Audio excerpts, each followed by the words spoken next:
pada video kali ini adalah kita akan berbagi mengenai cara meningkatkan kadar CO2 atau karbon dioksida dengan diiringi sambil berolahraga.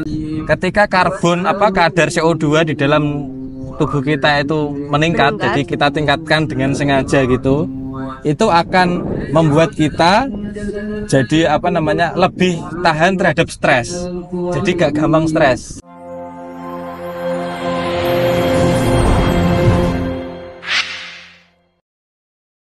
Assalamualaikum warahmatullahi wabarakatuh. Waalaikumsalam warahmatullahi wabarakatuh. Ya, halo Sobat Tasawuf Indonesia, jumpa lagi bersama saya Wita dan Mas Dika. Iya.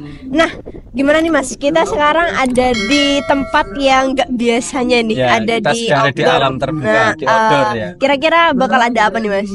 Jadi pada sesi kali ini memang sengaja kita berada di tempat outdoor karena kita mau sharing atau berbagi untuk latihan di luar ruangan atau di outdoor, latihan napas. Biasanya kan kita latihan napasnya di dalam ruangan ya. Kita napas lambat, sedikit dalam, kemudian latihan menahan napas dan lain sebagainya di ruangan atau indoor. Nah, sekarang adalah latihan outdoor.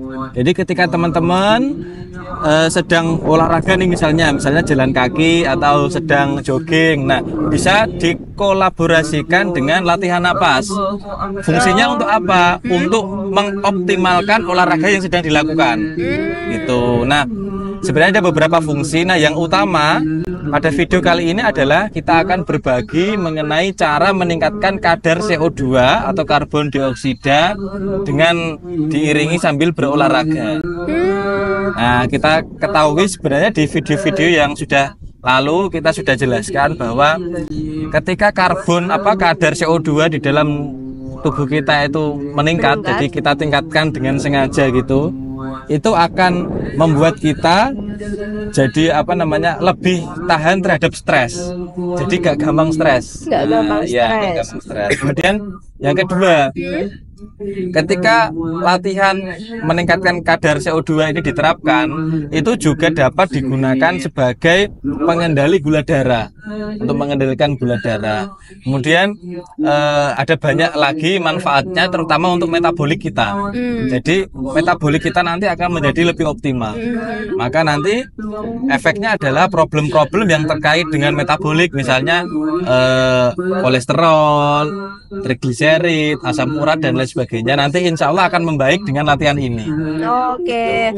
Tapi Mas, tadi kan katanya sambil berolahraga, sambil meningkatkan kadar CO2. Iya, betul. Nah, kalau meningkatkan kadar CO2 berarti kan nafas kita diperlambat ya Mas? Iya, betul. Nafas kita diperlambat, disedikitkan. Iya, betul. Nah, kalau misalkan pas olahraga, bukannya kita lebih butuh banyak oksigen itu Mas? Kalau misalkan memperbanyak tingkat kadar CO2-nya, apa malah kita nggak ngap Mas? Iya, betul. Memang latihan ini latihan ngap.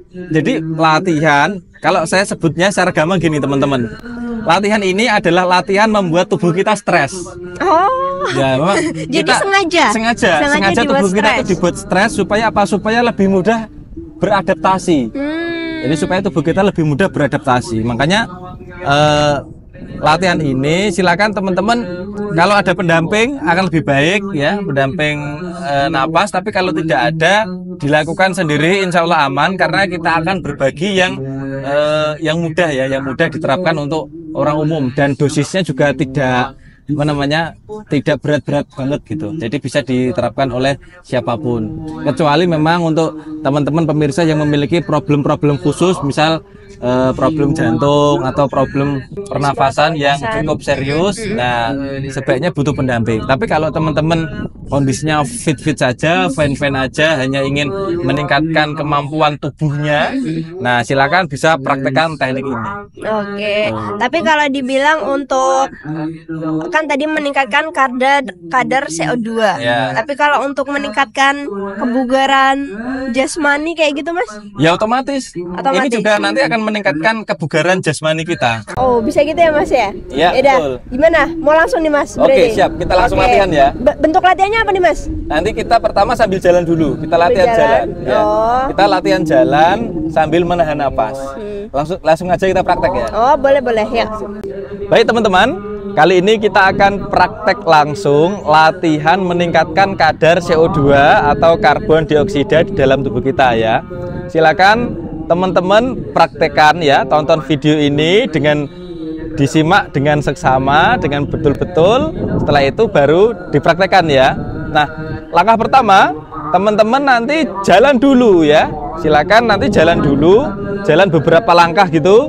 Nah, setelah beberapa langkah, nanti teman-teman cubit hidungnya, ditutup hidungnya supaya udara tidak keluar. Nah, oke teman-teman, langkah pertama, nanti teman-teman silakan jalan dulu, jalan normal gitu ya. Ya, jalan biasa normal sambil sadari napasnya, sadari setiap tarikan dan hembusan napasnya. Jadi sambil jalan, tarik nafas pelan, hembuskan nafas pelan. Pastikan tarikan dan hembusan napasnya melalui hidung ya, melalui hidung dengan mulut tertutup ya. Jadi untuk latihan ini saya menganjurkan teman-teman untuk jangan sambil ngomong ya. Jadi mulutnya harus tertutup, napas wajib menggunakan hidung. Jadi nanti sambil jalan, sambil dinikmati setiap tarikan dan hembusan napasnya secara lambat, sedikit, dalam, dan disadari ya.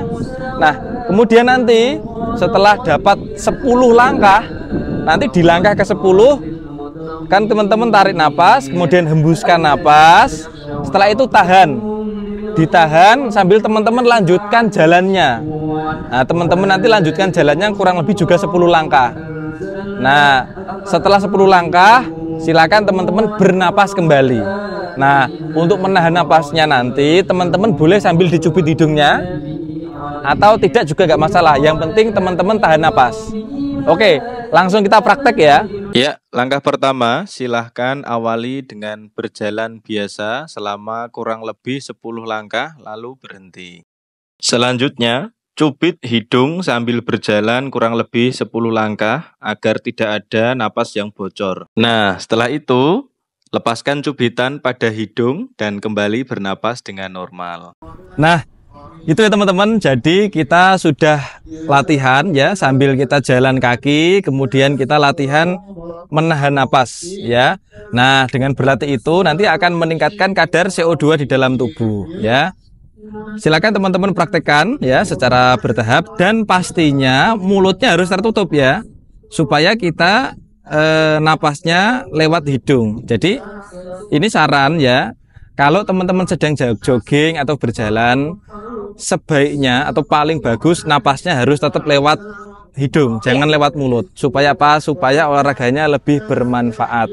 Karena kita ketahui bahwa napas lewat mulut itu adalah napas yang tidak baik. Oke, gitu ya teman-teman untuk sesi kali ini. Tapi Mas, walaupun kelihatannya sederhana kayak gitu nih ya Mas ya. Walaupun kelihatannya sederhana gitu, tapi ternyata pas dipraktekin agak susah ya Mas ya. Iya, makanya ini perlu pembiasaan. Karena walaupun berjalan 10 langkah ya Mas ya. 10 langkah dengan menahan nafas. Iya. Itu kalau saya coba ya cukup menantang. Mungkin kalau yang sudah terbiasa bagus pernapasannya ya, mungkin ya lumayan lah, bisa lah gitu. Ketika ditingkatkan terus, boleh ditambah nggak itu Mas berarti? Oh boleh nanti, tapi bertahap ya. Jadi awalnya kita menahannya 10 langkah.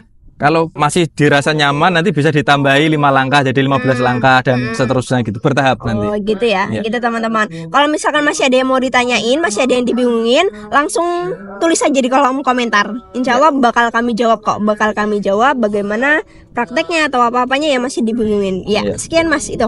Oke. Terima kasih teman-teman yang sudah menonton video ini sampai akhir. Jangan lupa subscribe bagi yang belum, kemudian like, komen, dan share ke teman-teman lainnya. Sekali lagi terima kasih.